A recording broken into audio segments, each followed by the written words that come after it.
Bien ou bof, je suis retourné au cinéma, quel bonheur. C'est toujours un plaisir de venir vous parler de Cinoche et surtout d'aller au Cinoche évidemment. Et donc comme vous l'avez vu dans le titre, on va parler de Jurassic World. J'allais dire Jurassic Park, évidemment on possède les bails comme d'habitude. Le coffret de la première trilogie mythique de Steven Spielberg. T'as vu des vrais coffrets, hein, parce qu'il y a des coffrets qui n'en sont pas. Là c'est des vrais, un vrai coffret. Donc voilà un film sur les dinosaures que j'attendais. La nouvelle trilogie qui a débuté en 2015. Bon, j'ai le premier en version 3D. Le second, il était pas mauvais, mais je l'ai pas pécho. Voilà, je possède pas les bails. Je l'ai pas pécho, j'ai laissé traîner et puis finalement j'ai zappé. Et donc avant d'aller voir ce dernier opus de la deuxième trilogie Jurassic World, le monde de demain, c'était l'occasion pour moi de me replonger dans la première trilogie mythique. Et c'était un plaisir, voilà. Bref, allez, on passe au film. Donc, qu'est-ce que j'ai pensé de ce film Jurassic World, le monde de demain? Je vais pas te faire de suspense, poto, c'est la déception. Et oui, je me suis ennuyé dans le film, ça va dans tous les sens.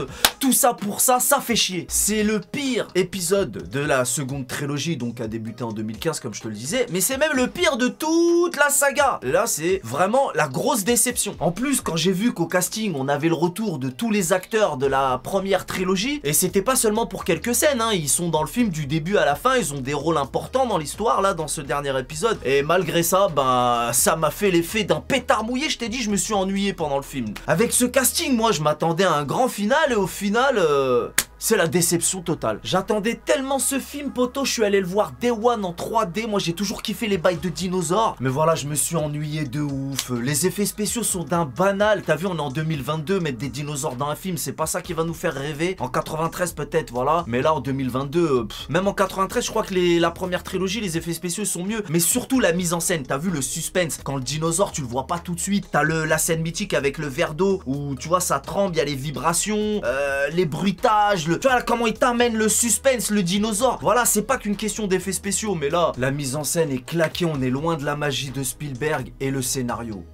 Oh là là, le scénario artificiel, poto. Crary, il y a des dinosaures sur toute la planète dès le début du film. Il t'explique que, vas-y, les dinosaures, ils vivent avec les humains partout. Vas-y, même Denver le dinosaure, là, le dessin animé de quand j'étais petit, c'était plus crédible. Sérieusement, Denver, le dernier dinosaure avec son skateboard, là, il est plus crédible que dans ce film. Eh, il y a trop de trucs tirés par les cheveux, poto. Déjà, même s'ils sont évadés, là, il y en a quelques-uns qui sont évadés. Genre, maintenant, ils sont sur tout le globe. On sait pas comment ils ont traversé les continents, mais admettons que ce soit possible. Maintenant, ils font des gosses tout seuls. Les dinosaures, ils n'ont plus besoin de s'accoupler pour faire des gosses. La fille, tu sais, j'ai pas trop bien compris, mais la fille du vieux là de la première trilogie qui a créé les premiers dinosaures, elle s'est auto-clonée elle-même, toute seule. Tu sais quoi, j'ai rien compris à l'histoire. Les dinosaures, pareil, ils se multiplient tout seuls. Il y a même des dinosaures bleus. Des dinosaures bleus, poto. Comme Son Goku, la dernière transformation là, en mode Dragibus. Vas-y, c'est n'importe quoi. Je suis extrêmement déçu. À côté de ce film, Jurassic Park 3, c'est un chef-d'œuvre. Les scènes n'ont aucune cohérence, j'ai rien compris, mais vraiment, je te jure,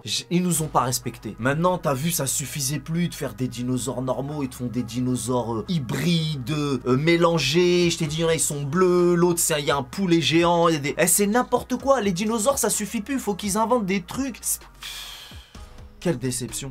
Le cahier des charges est sans âme. Une saga avec un potentiel pareil gâché à ce point, ça fait mal au cœur. Ils nous ont tellement pas respecté que je me demande si le réalisateur nous a pas pris pour des débiles. C'est comme s'il avait mis un coup de poignard dans notre enfance. Je me demande même comment le casting original a pu participer à cette mascarade. Il y a des dinosaures bleus, des enfants clonés, des dinosaures domestiques aussi. C'est le scénario prétexte à tout et n'importe quoi. Et même Spielberg, il me vénère en vérité. D'où il laisse les gens pisser sur son œuvre comme ça. C'est abusé ça aussi. Quand je pense que le premier épisode en 93 avait révolutionné le cinéma, là en 2022 nous pondre un navet pareil avec d'aussi gros moyens, je suis choqué. Conclusion, j'ai assisté au nanar de l'année, pas de frisson, ni d'émotion, j'ai subi pendant tout le film, poto. C'était absurde et ennuyeux. En sortant de la salle, ça m'a carrément rappelé Star Wars 9. La conclusion d'une saga mythique complètement gâchée, les scénaristes qui ne respectent pas du tout les spectateurs et où la cohérence n'existe pas. Non, donc vraiment, ne perdez pas votre temps et votre argent. Fuyez, pauvre fou. Voilà, c'est tout ce que j'ai à dire. Voilà tout ce que je pouvais dire sur ce monumental gâchis. Est-ce que c'est un film tout public? Comme à chaque fin de débrief, je précise que oui. Si vous êtes des amateurs de grands navets, vous pouvez y aller avec toute la famille, il n'y a pas de problème. Voilà, c'était mon avis de cinéphile raffiné. J'espère vous donner rendez-vous très prochainement pour un nouveau débriefing qui sera bien meilleur que celui-ci, je l'espère. On connaît les bails. Salut!